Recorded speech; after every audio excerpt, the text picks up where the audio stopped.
अस्सलाम वालेकुम स्टूडेंट्स। आज हम एक गूगल फॉर्म यहाँ पे फिल करने जा रहे हैं जिसका नाम स्टूडेंट डेटा मैनेजमेंट है। ये काफ़ी इम्पोर्टेंट भी है और ये बहुत ही जल्दी आपके एंड से फिल होना चाहिए ताकि हम इस पे आगे का काम कर सकें। तो सबसे पहले क्या करना है, हम इस लिंक पे क्लिक करेंगे। जो ही मैंने इस लिंक पे क्लिक किया तो सबसे पहले मेरे पास जो सवाल सामने आ रहा है वो है ईमेल। तो इस ईमेल के राइट साइड से अगर आप देखोगे एक रेड कलर का एस्ट्रिक है, यानी ये सवाल आपको ज़रूरी फिल करना है। आप इसको ब्लैंक नहीं छोड़ सकते, आप इस सवाल को बिना फिल किए नहीं छोड़ सकते हो। तो आप क्या करोगे, आप यहाँ पे अपना ईमेल आईडी दोगे। मान लीजिए कोई स्टूडेंट इसको नहीं देता है, जैसे मैं ट्राई के लिए आपको दिखाऊंगा, मैं सीधे नेक्स्ट करूँगा तो यहाँ पे क्या मुझे दिखा रहा है, this is a required question, यानी आपको इसका जवाब ज़रूरी देना है। तो मैं अपना ईमेल आईडी यहाँ पे देता हूँ। हर कोई स्टूडेंट अपना अपना ईमेल आईडी देगा। यहाँ पे जो मैं अपना देता हूँ, जैसे मेरा है adil.nakshi@gmail.com। उसके बाद मैं नेक्स्ट पे जाऊँगा। अब जब मैं नेक्स्ट पेज पे गया तो यहाँ पे सबसे पहला क्वेश्चन है ग्रेड, यानी ग्रेड ओब्लिक क्लास, यानी आप किस क्लास में पढ़ते हो। तो मान लीजिए मैं 12th में पढ़ता हूँ तो यहाँ पे मैंने 12th पे क्लिक किया। लेकिन अगर कोई 10th पे पढ़ता होगा तो उसको 10th पे पढ़ना होगा, कोई 9th में पढ़ता होगा तो वहाँ पे 9th पे क्लिक करेगा, कोई 11th में होगा तो वो 11th पे क्लिक करेगा। उसके बाद सेक्शन, क्योंकि हमारे स्कूल में एक ही सेक्शन है तो फॉर सेक्शन ए हमें ऑप्शन 1 पे क्लिक करना है, तो वैसे ही मैं यहाँ पे ऑप्शन 1 पे क्लिक करता हूँ। उसके बाद रोल नंबर बेटा वही लिखना है जो आपके स्कूल में आपको दिया गया हो। मान लीजिए मेरा रोल नंबर 54 है तो मैं यहाँ पे 54 लिखता हूँ। उसके बाद नेम ऑफ द स्टूडेंट। देखिए अक्सर हमें एडमिशन ब्लॉक से ये शिकायत मिलती है कि स्टूडेंट को घर में एक नाम से पुकारा जाता है लेकिन फॉर्म में उसका नाम डिफरेंट होता है। मान लीजिए किसी का नाम घर में आकिब अली किसी को कहते हैं लेकिन स्कूल में उसका नाम आकिब हुसैन फॉर्म पे लिखा होता है। तो ऐसा बेटा आपको यहाँ पे गलती नहीं करनी है। आपको घर का नाम नहीं लिखना है बल्कि वो नाम लिखना है जो आपके रिपोर्ट कार्ड्स पे हो, जो आपके रजिस्ट्रेशन में हो, जो आपके फॉर्म पे आपने लिखा है। तो आकिब अली यहाँ पे आकिब अली ही लिखेगा अगर उसके स्कूल रजिस्ट्रेशन में उसका नाम आकिब अली है, वरना अगर उसके स्कूल में उसका नाम आकिब हुसैन है तो वो वहाँ पे आकिब हुसैन लिखेगा। ठीक है, तो मेरा नाम आदिल अशरफ है तो मैं यहाँ पे वही नाम लिखूँगा जो मेरे रिपोर्ट कार्ड्स में है या जो मेरे स्कूल रजिस्ट्रेशन में है, आदिल अशरफ। तो उसके बाद जेंडर, तो हम 1 पे क्लिक करेंगे, मेल। उसके बाद डीओबी अगेन बेटा आपको वही लिखना है जो आपके सर्टिफिकेट्स पे होगा, जो आपके, मान लीजिए अगर मैं 12th में पढ़ता हूँ तो मेरे 10th की सर्टिफिकेट पे क्या होगा मेरा डीओबी दे के, या जो मेरी डीओबी सर्टिफिकेट है उस पर मेरा एक्चुअल डीओबी क्या होगा। तो यहाँ पे अभी हम 2023 पे है तो कुछ स्टूडेंट्स ने सवाल पूछा कि हम डायरेक्ट कैसे जाए। मान लीजिए हम 2004 में पैदा हुए तो हमें क्या ऐसे एक एक बार क्लिक करके चलना है, नहीं। आपको क्या करना है, आप डायरेक्ट यहाँ पे ऊपर जो कैलेंडर ईयर दिया है 2023 इस पे क्लिक करेंगे। चूँ ही मैंने इस पे क्लिक किया, मान लीजिए मैं 2004 में पैदा हुआ हूँ तो मैं सीधे इसको ड्रैग करके 2004 पे लूँगा। तो 2004 पे मैंने क्लिक किया। मान लीजिए मैं मार्च में पैदा हूँ तो यहाँ पे मैंने क्लिक किया, मैं मार्च पे गया। मान लीजिए 11th मार्च पे पैदा हुआ तो यहाँ पे मैं 11th लिखूँगा, तो यहाँ पे सेट करूँगा। तो उसके बाद मदर्स नेम, आपकी मदर का जो नाम है, मान लीजिए मैं यहाँ पे असमत लिख देता हूँ। उसके बाद फादर्स नेम, मेरे पापा का नाम मोहम्मद अशरफ है तो मैं यहाँ पे अपने पापा का नाम लिख देता हूँ। उसके बाद गार्डियन का नाम। देखिए कुछ स्टूडेंट्स के फादर्स नहीं होते हैं, पेरेंट्स नहीं होते या फादर नहीं होता है तो उसका कोई और गार्डियन होता है, उसका अंकल होता है या उसका दादा होता है या और कोई रिलेटिव होगा। तो अगर किसी का पापा नहीं है तो वो यहाँ पे उस गार्डियन का नाम लिखेगा, लेकिन जिसका पापा है तो वो यहाँ पे अगेन अपने पापा का ही नाम लिख सकता है। तो मैं वहाँ पे अगेन अपने फादर का ही नाम लिख देता हूँ। उसके बाद है आधार नंबर ऑफ अ चाइल्ड। आपको क्या करना है बेटा, इसका भी ख्याल रखना है कि अपना आधार कार्ड बाहर निकालना है, तो उसमें से जो आपको वो 12 डिजिट आधार नंबर होगा वो लिख देना है। मान लीजिए मैं ऐसे ही यहाँ पे लिख देता हूँ 1 2 3 4 5 6 7 8 9 1 2 एंड 3, ये 12 डिजिट्स आई। तो मान लीजिए मैं यहाँ पे 11 लिख देता, जो ही मैं नेक्स्ट पे जाता ये मुझे दिखा रहे नहीं आपको 12 डिजिट बराबर देने हैं, तो मैं यहाँ पे वापस इसको 12 डिजिट का बना देता हूँ। उसके बाद स्टूडेंट्स नेम एज पर आधार, यानी आधार कार्ड पे आपका जो नाम लिखा होगा, जैसे मेरा आधार कार्ड पे आदिल अशरफी है तो मैं यहाँ पे आदिल अशरफी लिख देता हूँ। उसके बाद प्रेजेंट एड्रेस जो कि आपके आधार कार्ड पे लिखा होगा, जैसा मेरा प्रेजेंट एड्रेस रैनावारी है तो मैं इसको यहाँ पे रैनावारी लिख देता हूँ।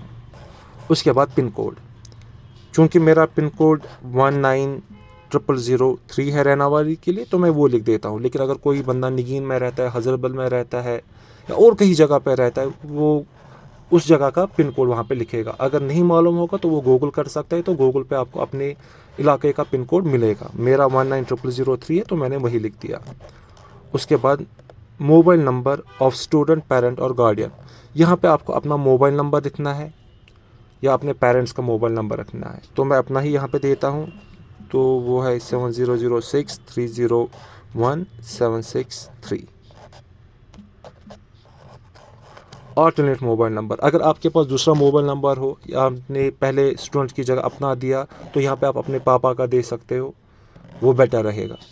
लेकिन अगर घर में दूसरा मोबाइल नंबर नहीं है तो वो दोबारा अपना ही दे सकता है, लेकिन बेटर है कि वो दूसरा अल्टरनेट नंबर यहाँ पे दे। मैं यहाँ पे अभी अपना ही वापस देता हूँ। उसके बाद है ईमेल आईडी, अगेन जो आपने इससे पहले दिया है आप उसी को रिपीट कर सकते हो, या अगर आपके पापा के या मामा के पास अलग से कोई ईमेल आईडी है तो आप वो भी यहाँ पे फिल कर सकते हो। ये आपकी चॉइस है, मैं अपना ही वापस दे रहा हूँ। उसके बाद मैं नेक्स्ट पेज पे जाऊँगा। उसके बाद है मदर टंग। देखिए बेटा, यहाँ पे उन्होंने वही से दिखाया है सिलेक्ट 42 फॉर हिंदी। अगर किसी की मदर टंग हिंदी है तो वो 42 पे जाएगा। क्योंकि हमारे अक्सर स्टूडेंट्स कश्मीर से है तो कश्मीर के लिए उन्हें 83 रखा है।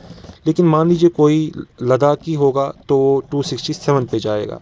लेकिन हम सब जितने भी ज़्यादा मैक्सिमम स्टूडेंट्स हमें कश्मीर से है तो वो 83 पे ही क्लिक करेंगे। उसके बाद सोशल कैटेगरी, अगर आप जनरल हो यानी आपके पास कोई कैटेगरी नहीं है तो आप क्लिक 1 पे जाओगे। लेकिन मान लीजिए आपके पास आप सोशल कास्ट से हो, आपके पास वो सर्टिफिकेट है तो आप ये बाज़ाब्ता सर्टिफिकेट होनी चाहिए तो आप 2 पे क्लिक करोगे। लेकिन मान लीजिए आप सोशल ट्राइब से हो तो वैसे ही 3 पे, और अगर अदर बैकवर्ड कास्ट यानी OB से हो तो 4 पे क्लिक करोगे। लेकिन चूंकि मेरे पास खुद कोई सर्टिफिकेट नहीं है, खुद कोई ऐसी कैटेगरी नहीं है, तो मैं जनरल पे जाऊंगा यानी मैं 1 पे क्लिक करूंगा। उसके बाद माइनॉरिटी ग्रुप, यानी आप किस ग्रुप से यहाँ पे ताल्लुक़ रखते हो, आप मुस्लिम हो, क्रिश्चियन हो, सिख हो, बुद्धिस्ट हो, पारसी हो, जैन हो, या अगर हिंदू हो तो आपको नॉन माइनॉरिटी पे क्लिक करना है तो आपको 7 पे क्लिक करना है। लेकिन अगर आप मुस्लिम हो तो आप 1 पे करोगे, अगर क्रिश्चियन हो तो 2 पे। क्योंकि मैं मुस्लिम हूँ तो मैं यहाँ पे 1 पे क्लिक करूँगा। ख्याल रखना अगर आप हिंदू हो तो आपको नॉट माइनॉरिटी यानी 7 पे क्लिक करना है। उसके बाद है इस BPL बेनिफिशियरी, क्या आपके पास BPL राशन कार्ड है। अगर आपके घर में BPL राशन कार्ड है तो आप यस पे क्लिक करोगे यानी 1 पे। क्योंकि मेरे पास नहीं है तो मैंने 2 पे क्लिक किया। वैसे ही और एक किस्म का जो क्वेश्चन नंबर 21 है, और एक किस्म का एक राशन कार्ड आता है AAY। अगर आपके पास वो वाला राशन कार्ड है तो आप अगेन 1 पे क्लिक करोगे, अगर नहीं है तो 2 पे क्लिक करोगे। उसके बाद है belongs to EWS means economically weaker section oblique disadvantage group. एक नया ग्रुप गवर्नमेंट ने एक नया स्टेटस यहाँ पे दिया, कुछ ऐसे घर जो इकोनॉमिकली वीक हो तो उनको एक बाज़ाब्ता सर्टिफिकेट गवर्नमेंट से मिलती है। अगर आपके पास वो सर्टिफिकेट है तो आप 1 पे क्लिक करोगे, और अगर नहीं है जैसे मेरे पास नहीं है तो मैं 2 पे क्लिक करता हूँ। उसके बाद है is CWSN, children with special needs, यानी क्या स्टूडेंट ऐसा है जिसको स्पेशल नीड की ज़रूरत है, यानी उसको हेयरिंग की प्रॉब्लम है, सुनने की प्रॉब्लम है, या बोलने की प्रॉब्लम है, या चीज़ों को समझने की प्रॉब्लम है, या चलने में प्रॉब्लम है। अगर ऐसा कुछ है तो 1 पे क्लिक करेगा, और अगर ऐसा नहीं है तो वो 2 पे क्लिक करेगा। चूँकि मुझे ऐसा कुछ है नहीं तो मैंने 2 पे क्लिक किया। अब देखिए क्वेश्चन नंबर 24 क्वेश्चन नंबर 23 के साथ रिलेट करता है। अगर मैंने ऊपर लिखा होता हाँ मुझे ऐसा कुछ है तो मैं 1 पे क्लिक करता, तो मुझे फिर 24 में दिखाना होता कि क्या मसला है मुझे, क्या मुझे देखने का मसला है, ब्लाइंडनेस है, लो विजन है, वैसे ही सुनने में प्रॉब्लम है, या चौथा है कि बोलने में प्रॉब्लम है। तो मान लीजिए किसी को ऐसा होता, उसने 1 पे क्लिक ऊपर किया 23 क्वेश्चन पे, तो 24 क्वेश्चन पे मान लीजिए उसको बोलने में प्रॉब्लम होती, वो यहाँ पे ऑप्शन नंबर 4 है तो यहाँ पे 4 लिखता, ठीक। लेकिन चूंकि मुझे ऐसा नहीं है तो मैं यहाँ पे पहले ही 2 पे क्लिक करता हूँ, तो मुझे 24 फिर भरने की ज़रूरत है नहीं, इसको मुझे ऐसे ही छोड़ना है क्वेश्चन नंबर 24 को। अगर मैंने यहाँ पे क्वेश्चन नंबर 23 पे नो लिखा, उसके बाद मैं क्वेश्चन नंबर 25 पे जाऊँगा। चाइल्ड इज़ इंडियन नेशनल, चूँकि हम यहाँ पे सब इंडिया में ही रहते, तो यहाँ पे आपको ऑटोमेटिकली 1 पे क्लिक करना है। यहाँ पे अगेन ख्याल रखना, यहाँ पे राइट साइड से रेड कलर का एस्ट्रिक है, आप इसको ऐसे ही नहीं छोड़ सकते हो। जहाँ जहाँ पे आपको रेड कलर का एस्ट्रिक है वहाँ पे आपको ज़रूरी फिल करना है। उसके बाद है child is out of school child, तो यहाँ पे 2 आपको ऑप्शन दिखेगा, अगेन आपको इस पर क्लिक करना है। हमने इसकी कोडिंग ऐसी की है कि जो ही 2 पे क्लिक होगा इसका मतलब आएगा नो, यानी आप बाहर किसी स्कूल से नहीं हो, आप हमारे अपने स्कूल से ही हो। अगेन इसको लेकिन आपको फिल करना है। उसके बाद है when the child is main streamed, ये जो क्वेश्चन नंबर 27 है ये 26 के साथ रिलेटेड है। यानी अगर आप स्कूल किसी बाहर के स्कूल से आते तो अब आप पे क्वेश्चन नंबर 27 एप्लीकेबल था, तब आपको इस 27 का जवाब देना था। चूँकि हमने 26 पे ऑप्शन नंबर 2 पे क्लिक किया, जो कि वहाँ पे एक ही ऑप्शन है, ऑटोमेटिकली उसका आंसर नो आएगा, तो आपको 27 को फिल करने की ज़रूरत नहीं है, आपको इसको ऐसे ही छोड़ना है। अब हम जाएंगे नेक्स्ट पे, क्वेश्चन नंबर 28, ये एडमिशन नंबर है, आप इसको फिल नहीं करोगे, ये हम ऑफिस में एडमिशन ब्लॉक हमारा खुद करेगा, आप इस क्वेश्चन को ऐसे ही छोड़ोगे। उसके बाद क्वेश्चन नंबर 29 एडमिशन डेट, इसको भी आप ऐसे ही छोड़ोगे, ये हम ऑफिस में खुद ही वहाँ पे फिल करेंगे। उसके बाद क्वेश्चन नंबर 30, यहाँ पे आपको देखना है कि आपके सब्जेक्ट्स क्या है। अगर आपका आर्ट्स है तो आप 1 पे क्लिक करोगे, साइंस है 2 पे, कॉमर्स 3, वैसे ही अदर्स पे 5। चूँकि मेरा साइंस है तो मैं 2 पे यहाँ पे क्लिक कर देता हूँ। उसके बाद है previous academic year schooling status, पिछले साल का जो आपका स्कूल स्टेटस है वो क्या है, आप किस स्कूल में पढ़ते थे, क्या आप इसी स्कूल में पिछले साल भी पढ़ते थे, क्या आप किसी दूसरे स्कूल में पढ़ते थे। अगर आप इसी स्कूल में पढ़ते थे तो आप ऑप्शन 1 पे क्लिक करोगे, जो है studied at current oblique same school. लेकिन मान लीजिए आप किसी दूसरे स्कूल से आए थे तो आप दूसरे पे जाओगे, स्टडीड एट अदर स्कूल। चूँकि मैं पिछले साल भी इसी स्कूल में था तो मैं यहाँ पे क्लिक 1 पे कर देता हूँ। मैं अगेन इसको रिपीट कर देता हूँ। अगर इस क्वेश्चन नंबर 31 का मतलब है कि पिछले साल, इस साल नहीं, पिछले साल आप किस स्कूल में पढ़ते थे। अगर आप इसी स्कूल में थे तो आप ऑप्शन नंबर 1 पे क्लिक करोगे, लेकिन अगर आप किसी और स्कूल में पढ़ते थे तो आप ऑप्शन 2 पे क्लिक करोगे।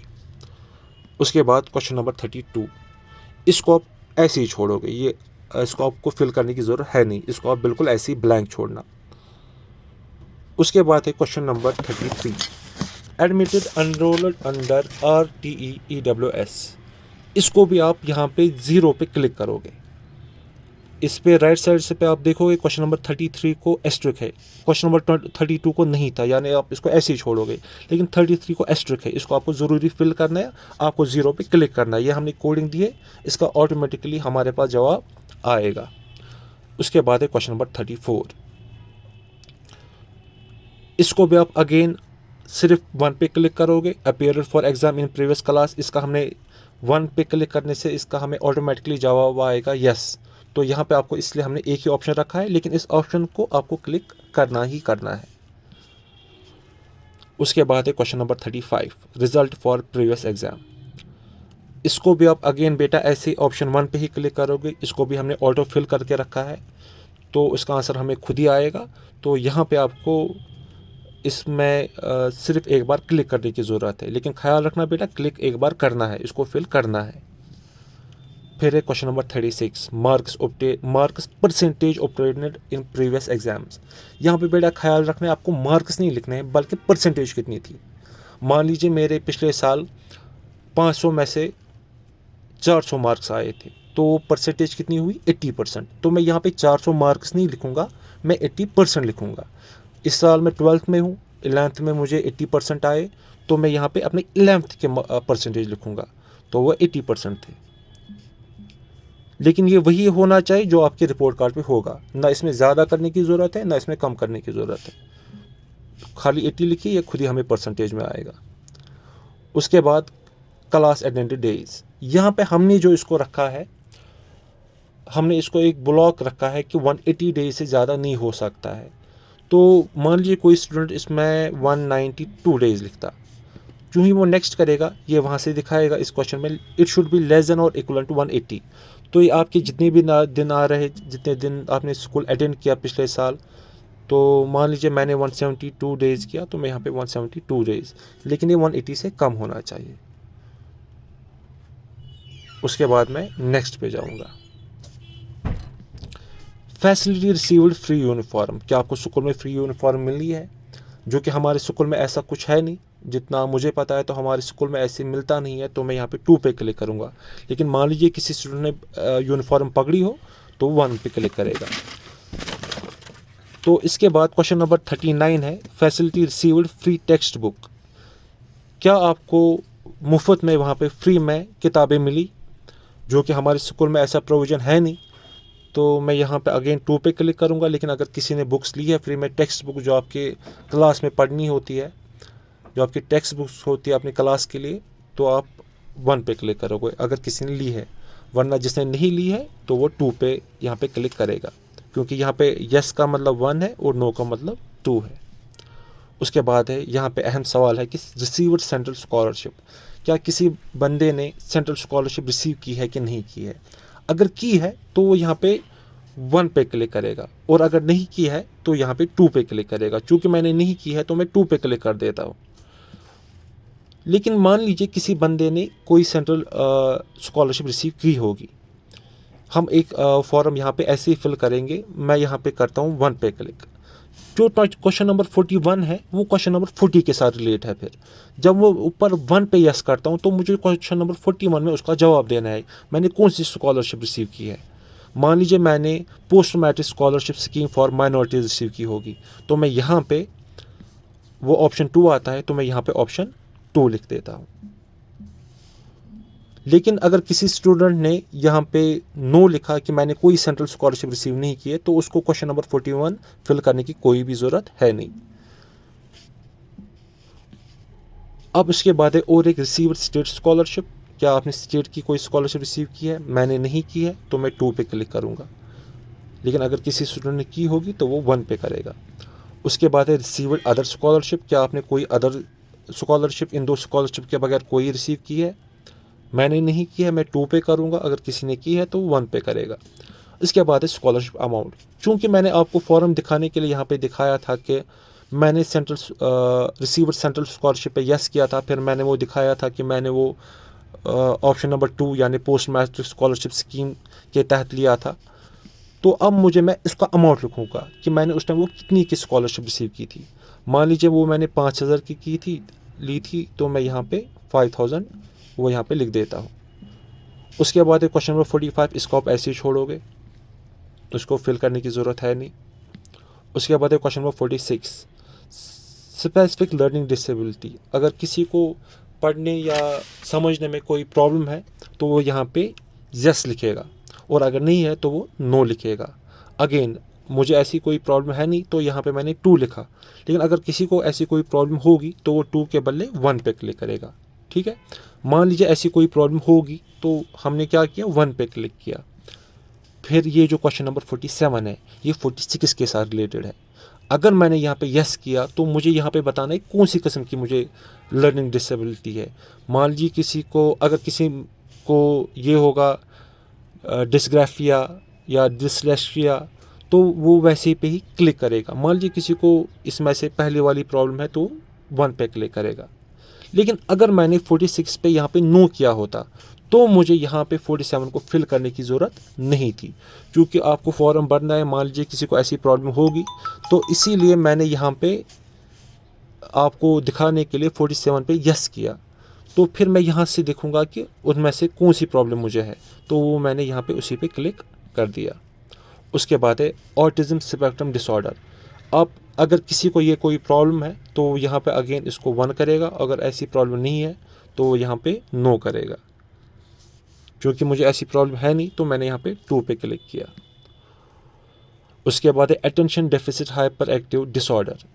ये भी एक बीमारी है। अगर ऐसी कोई बीमारी किसी को होगी तो अगेन 1 यानी 1 मीन्स यस उस पर क्लिक करेगा, या नो पे जो कि 2 है उस पर क्लिक करेगा। मैं यहाँ पे 2 पे क्लिक कर देता हूँ। अब क्वेश्चन नंबर 54 है, सॉरी क्वेश्चन नंबर 50 है। Involved in extra circular activities. Involved in extra curricular activities, तो ये ऐसी एक्टिविटीज़ है। मान लीजिए आप क्रिकेट खेलते हो या वॉलीबॉल खेलते हो, फुटबॉल खेलते हो, या रेस वगैरह के लिए जाते हो, या बोट रेसिंग के लिए, स्विमिंग के लिए, क्या आप उसमें हो, क्या आप उसमें हिस्सा लेते हो? क्योंकि हमारे स्कूल में बहुत सारे स्टूडेंट्स लेते हैं, तो वो यहाँ पे 1 पे क्लिक करेंगे। जो स्टूडेंट नहीं लेता है तो वो 2 पे क्लिक करेगा। क्योंकि मैं लेता हूँ तो मैं यहाँ पे 1 पे क्लिक कर देता हूँ। इसके बाद मैं नेक्स्ट पे जाऊँगा, जो कि इसका लास्ट वाला पेज है। तो उसमें है पहले वोकेशनल कोर्सेज़। क्योंकि हमारे स्कूल में वोकेशनल कोर्सेज़ है नहीं, तो इसलिए हमने इसमें सिर्फ एक ही ऑप्शन रखा है, लेकिन इसको फिल करना ज़रूरी है क्योंकि इस पर भी रेड कलर का एस्ट्रिक है। आप क्या करोगे, आप इसको सिर्फ क्लिक करोगे। 2 का मतलब हमारे पास नो है, ऑटोमेटिकली हमारे पास आपका रिस्पॉन्स नो आएगा। उसके बाद क्वेश्चन नंबर 52, इसको आप ऐसे ही छोड़ोगे, इसको आपको फिल करने की ज़रूरत है नहीं क्योंकि 51 के साथ रिलेटेड है। जब हमने 51 को नो किया तो 52 को हमें ऐसे ही छोड़ना है। वैसे ही हम 53 को भी ऐसे ही छोड़ेंगे क्योंकि हमने अगेन ये 51 के साथ रिलेटेड है। वैसे हम 54, इस पे आप यहाँ पे सीधे इस पे क्लिक करोगे। ये भी क्वेश्चन नंबर 51 के साथ ही रिलेटेड है। इसका हमने ऑटोमेटिकली जब हम ऑप्शन नंबर 3 पे क्लिक करेंगे हमें आपका आंसर आ जाएगा। तो यहाँ पे आपको बस इस पे ऑप्शन पे क्लिक करना है, लेकिन क्लिक ज़रूरी करना है। उसके बाद आपको बेटा क्या करना है, आप यहाँ पे सबमिट करोगे तो आपका काम हो गया।